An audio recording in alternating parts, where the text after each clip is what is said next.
In the midst of everything, the Bible said Job worshiped God. In the midst of the strange news, he was broken.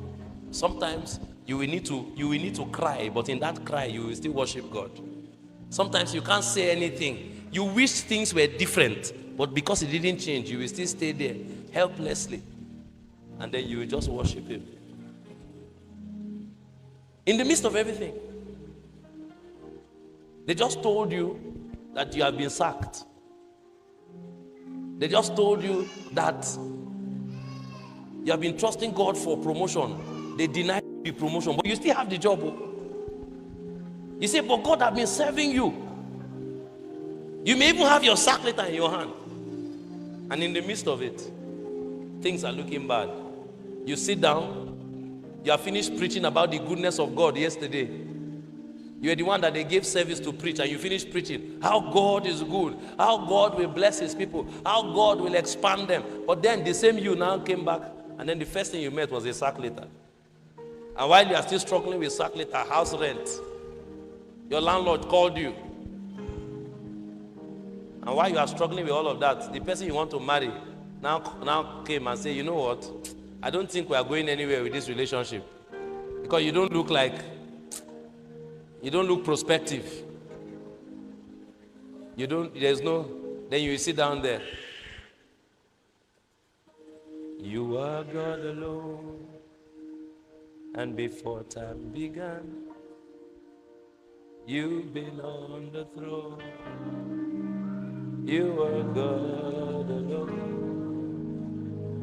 and right now, through the good times and bad, you are on the throne. You are God. You are God alone. You are God alone. Yeah. And before times began, you are on the throne.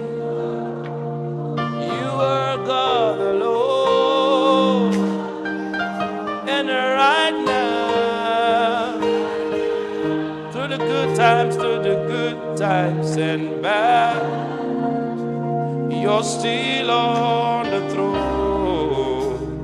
You are God alone. You are God alone. You are God alone. And before times began, you are on your throne. You are God alone. And right now,